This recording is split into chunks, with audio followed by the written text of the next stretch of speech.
আসসালামু আলাইকুম বিসমিল্লাহির রহমানির রহিম। সূরা আন-নাহল। আল্লাহ আরও দৃষ্টান্ত দিচ্ছেন যে ব্যক্তি তাদের একজন হলো বোবা, কোনো কিছুই করতে সক্ষম নয়। তার মনিবের উপর সে একটা বোঝা, তাকে যেখানে পাঠানো হোক না কেন কোনো কল্যাণই সে নিয়ে আসবে না। সে কি ওই ব্যক্তির সমান যে ইনসাফের নির্দেশ দেয় আর সরল সুদৃঢ় পথে প্রতিষ্ঠিত? আকাশসমূহ ও জমিনের অদৃশ্য জ্ঞান কেবল আল্লাহরই আছে। কিয়ামতের ব্যাপার তো চোখের পলকের মতো, বরং তা থেকে দ্রুত আল্লাহ সব কিছুই করতে সক্ষম। আল্লাহ তোমাদেরকে তোমাদের মায়ের পেট থেকে বের করেন, তোমরা কিছুই জানতে না। তিনি তোমাদেরকে শোনার শক্তি, দেখার শক্তি আর অন্তর দান করেছেন, যাতে তোমরা সুখের আদায় করতে পারো। আকাশের শূন্য লোকে নিয়ন্ত্রিত পাখিগুলোর প্রতি কি তারা লক্ষ্য করে না? আল্লাহ ছাড়া কেউ তাদেরকে স্থির রাখে না। এতে মুমিন সম্প্রদায়ের জন্য অবশ্যই বহু নির্দেশন রয়েছে। আল্লাহ তোমাদেরকে গৃহলোকে তোমাদেরকে আরাম শান্তির জায়গা বানিয়ে দিয়েছেন। তিনি পশুর চামড়া থেকে তোমাদের জন্য এমন গৃহের ব্যবস্থা করেছেন যা তোমরা হালকা বোধ করো। তোমাদের ভ্রমণকালে কিংবা অবস্থানকালে তিনি এগুলোর পশম, লোম আর চুল থেকে তোমাদের পরিধেয় ও ব্যবহার্য সামগ্রীর ব্যবস্থা করেছেন, যা তোমরা কিছুকাল পর্যন্ত কাজে লাগাও। আল্লাহ সৃষ্টি করেছেন তা থেকে তোমাদের জন্য ছায়ার ব্যবস্থা করেছেন। পাহাড় পর্বতে তোমাদের আত্মগোপনের জায়গা বানিয়েছেন। তিনি তোমাদের জন্য পোশাক দিয়েছেন যা তোমাদেরকে তাপ থেকে রক্ষা করে, আর দিয়েছেন এমন পোশাক যা তোমাদেরকে সংঘাতের সময় রক্ষা করে। এভাবে তিনি তোমাদের জন্য তার নিয়ামত পূর্ণ করেন, যাতে তোমরা তার প্রতি আত্মসমর্পণ করো। এরপরও যদি তারা মুখ ফিরিয়ে নেয়, তবে জোরপূর্বক তাদেরকে সঠিক পথে আনা তোমার দায়িত্ব নয়। তোমার দায়িত্ব কেবল স্পষ্টভাবে বাণী পৌঁছে দেওয়া। তারা আল্লাহর নিয়ামতকে চিনতে পারে, কিন্তু তা সত্ত্বেও সেগুলো অগ্রাহ্য করে। তাদেরকে অধিকাংশ অকৃতজ্ঞ। সেই দিন কি অবস্থা হবে, যেই দিন আমি প্রত্যেক সম্প্রদায় থেকে একজন সাক্ষী দাঁড় করাবো, আর ফাঁকিদেরকে কোনো অজুহাত পেশ করার অনুমতি দেওয়া হবে না, আর ক্ষমা প্রার্থনা করারও সুযোগ দেওয়া হবে না। সীমা লঙ্ঘনকারী যখন আযাব প্রত্যেক করবে তাদের থেকে, তখন তা কমানো হবে না, আর তাদেরকে সময় ও সুযোগও দেওয়া হবে না। মুশরিকরা যাদেরকে আল্লাহ শরীক বানিয়েছিল, তাদেরকে যখন দেখবে, তখন তারা বলবে, হে আমাদের রব, এরাই হলো আমাদের শরীক বা মাবুদ। তোমাদেরকে বাদ দিয়ে যাদেরকে আমরা ডাকতাম, তখন এ কথাকে তাদের কিছুই ছুঁড়ে ফেলে দিয়ে তাদেরকে সেই মাবুদেরা বলবে, আর তারা সেসব মিথ্যা উদ্ভাবন করছিল তা তাদের নিকট হতে হারিয়ে যাবে।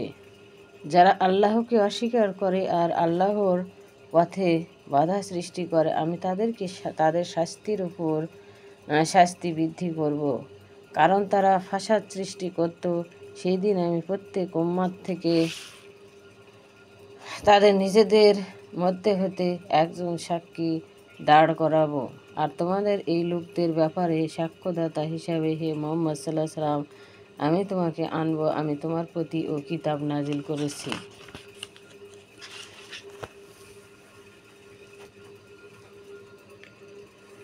যা প্রত্যেকটি বিষয়ে সুস্পষ্ট ব্যাখ্যা, সত্য পথের নির্দেশ, রহমত আর আত্মসমর্পণকারীর জন্য সুসংবাদ স্বরূপ।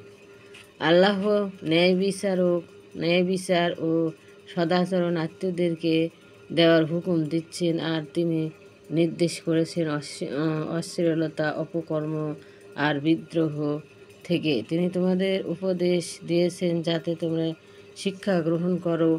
তোমরা পরস্পর অস্বীকারে আবদ্ধ হলে আল্লাহ অঙ্গীকার পূর্ণ করবে। নিজেদের অঙ্গীকার পাকা পোক্ত করার পর তা ভঙ্গ করো না। যেহেতু তোমরা আল্লাহকে নিজেদের উপর সাক্ষী বানিয়ে নিয়েছো, তোমরা যা করো আল্লাহ সে সম্পর্কে ওয়াকে ফাল। তোমরা এমন নারীর মতো হয়েও না যে তার সুতাগুলোকে শক্ত করে পাকানোর পর নিজেরাই তার পাক খুলে টুকরো টুকরো করে দেয়। তোমরা তোমাদের সৎ পথগুলোকে পারস্পরিক ব্যাপারে ধোঁকা প্রতারণার হাতিয়ার হিসেবে ব্যবহার করো, যেন একদল আরেক দল অপেক্ষা বেশি ফায়দা লাভ করতে পারে।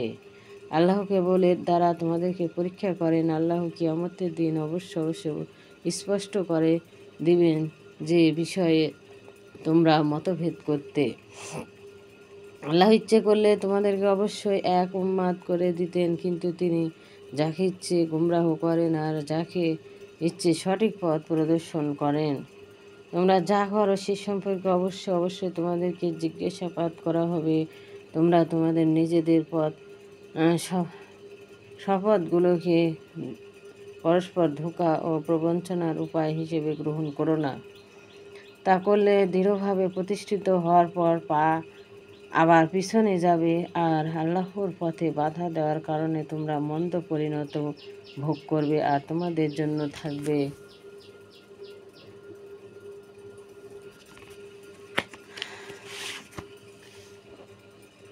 কঠিন শাস্তি। তোমরা আল্লাহর সঙ্গে কৃত ওয়াদা নগণ্য মূল্য বিক্রয় করো না। আল্লাহর নিকট যা আছে তোমাদের জন্য তাই উত্তম। তোমরা যদি জানতে তোমাদের কাছে যা আছে তা শেষ হয়ে যাবে, আর আল্লাহর কাছে যা আছে তা ঠিক থাকবে। আমরা অবশ্যই ধৈর্যশীলদের দ্বারা যা করতে তার চেয়ে উত্তম প্রতিদান দেব পুরুষ আর নারীদের মধ্যে। যে কেউ সৎ কাজ করলে আর সে মুমিনও, তাকে আমি অবশ্যই উত্তম জীবন দান করব, আর তাদেরকে অবশ্যই তারা যা করে তার চেয়ে উত্তম প্রতিফল দান করব। তুমি যখনই কোরআন পাঠ করবে তখন অভিশপ্ত শয়তান থেকে আল্লাহর নিকট আশ্রয় চাইবে। যারা ঈমান এনেছে তাদের উপর তার কোনো প্রভাব খাটে না, আর তারা তাদেরকে প্রতিপালকের উপর নির্ভর করে। তার প্রভাব কেবল তাদের উপরই খাটে, যারা তাকে অভিভাবক হিসেবে গ্রহণ করে আর যারা তাকে আল্লাহর শরীক করে। আমি যখন এক আয়াতের বদলে অন্য আয়াত নাজিল করি, আর আল্লাহ ভালোভাবেই জানেন যা তিনি নাজিল করেন, তখন এই লোকেরা বলে, তুমি তো মিথ্যা রচনাকারী। প্রকৃত ব্যাপার এই যে এ সম্পর্কে তাদের অধিকাংশই কোনো জ্ঞান নেই। বলো, এই কোরআন তোমার প্রতিপালকের পক্ষ থেকে রুহুল কুদ্দুস জিব্রাইল ঠিকভাবে নাজিল করেছেন ঈমানদারকে দৃঢ়ভাবে প্রতিষ্ঠিত রাখার জন্য এবং মুমিনদের হেদায়েত ও সুসংবাদ দানের জন্য। আমি জানি তারা বলে, এক মানুষ তাকে অর্থাৎ মুহাম্মদ সাল্লাল্লাহু আলাইহি সাল্লামকে শিখিয়ে দেন। ভিডিওটি এই পর্যন্ত বলে শেষ করছি। ভিডিওটি ভালো লাগলে অবশ্যই লাইক এবং সাবস্ক্রাইব করবেন, পাশে থাকবেন। আসসালামু আলাইকুম ওয়া রাহমাতুল্লাহি ওয়া বারাকাতুহু। শুভ সকাল। সবাইকে বলি, যারা অসুস্থ এবং সুস্থ ব্যক্তি পরিবার এবং আত্মীয় স্বজন নিয়ে ভালো থাকেন, আর অসুস্থ ব্যক্তি আল্লাহর কাছে দোয়া করি সুস্থ হয়ে যাবেন ইনশাল্লাহ। আল্লাহ হাফেজ।